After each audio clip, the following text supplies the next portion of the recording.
O segundo livro de Samuel faz descortinar diante de nossos olhos quem foi o rei Davi, e podemos acompanhar o seu temor a Deus quando é perseguido pelo rei Saul, não levantando a mão contra o ungido de Deus, mesmo tendo oportunidade.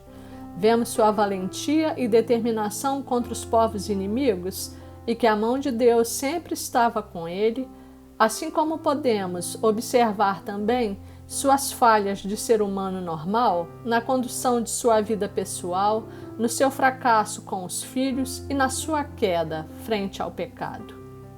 E diante dessa sua trajetória de vida de altos e baixos, de acertos e erros, de temor a Deus e de impulsividade, de adorador e de pecador, pode vir à nossa cabeça a ideia de que algo saiu errado. Pois, se Davi cometeu tantos erros e pecados, como pôde o Senhor escolhê-lo para reinar em Israel no lugar do rei Saul, dizendo que ele era um homem segundo o seu coração, conforme está escrito no primeiro livro de Samuel, capítulo 13, versos 13 e 14. O capítulo 13 narra que o rei Saul não obedecia às ordens de Deus, passando a decidir autonomamente sobre o que fazer, tendo chegado ao cúmulo de oferecer holocausto ao Senhor como se fosse sacerdote. Logo depois disso, nos versículos 13 e 14, o Senhor mandou Samuel ao rei Saul, dizendo-lhe: "Você agiu como um tolo, desobedecendo ao mandamento que o Senhor, seu Deus, lhe deu. Se você tivesse obedecido, ele teria estabelecido para sempre o seu reinado sobre Israel. Mas agora, seu reinado não permanecerá. O Senhor procurou um homem segundo o seu coração e o designou líder de seu povo, pois você não obedeceu ao mandamento do Senhor." Meu irmão, minha irmã, é preciso entender que o Senhor não talhou Davi como um super-homem e que não o escolhera por ser um homem perfeito e sem defeito.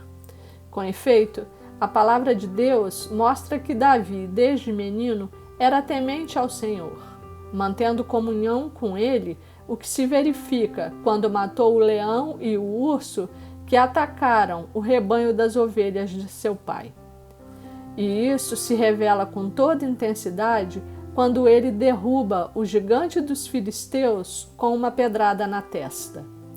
Ora, a força de Davi, ainda que fosse ele um rapaz forte, não era suficiente para isso. Mas aquela batalha era do Senhor, porque Golias afrontava o exército de Deus. E Davi sabia disso, pois foi contra o gigante em nome do Senhor. E a força do Espírito Santo de Deus veio sobre Davi e operou a vitória.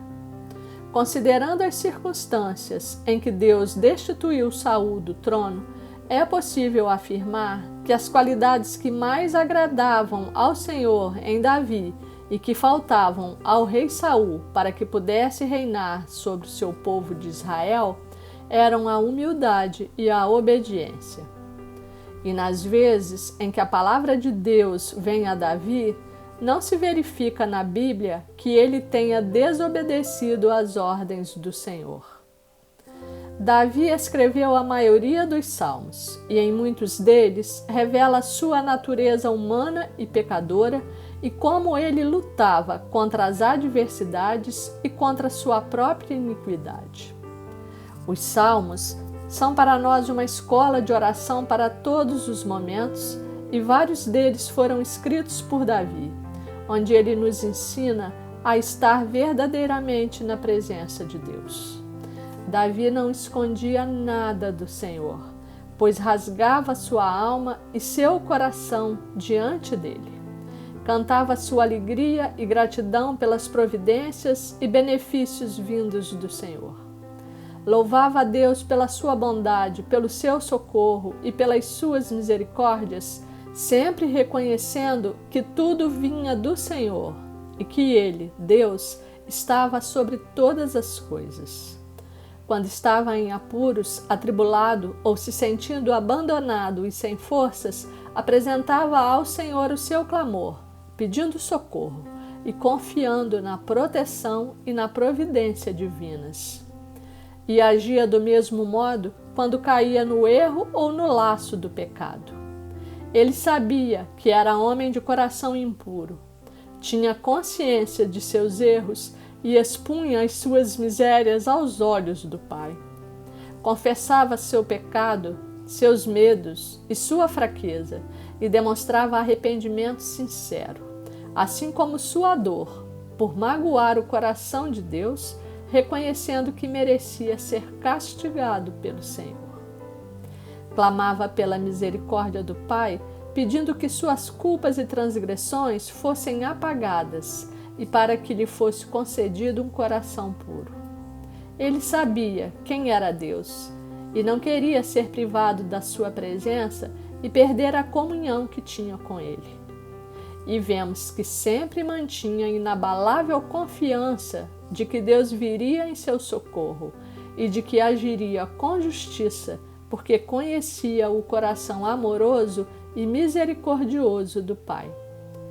E podemos ver essa exposição de seu pecado e esse derramar do seu coração diante do Senhor nos Salmos 51, após ser confrontado por seu pecado com Batseba.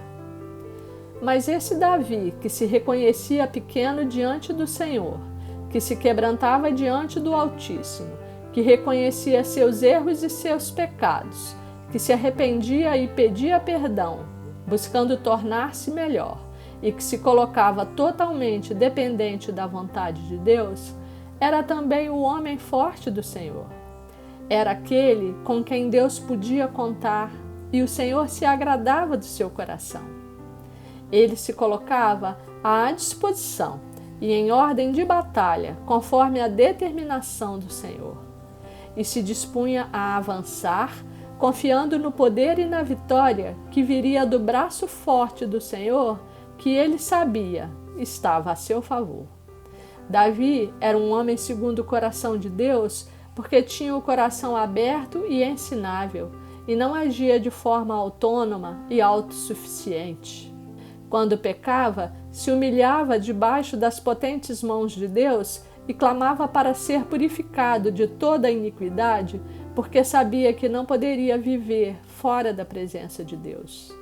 E não se cansava de proclamar a santidade, o amor, a bondade, a justiça, o poder, a glória, a plenitude, a excelência, a grandeza, as providências e as eternas misericórdias do Senhor. Oremos ao Senhor com os Salmos 51, pedindo que Ele nos conceda também a graça de ter o coração segundo o coração de Deus, coração humilde que reconhece ser pecador e que necessita do perdão do Pai, como era o coração de Davi.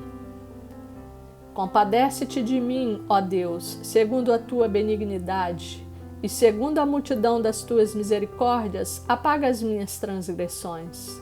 Lava-me completamente da minha iniquidade e purifica-me do meu pecado.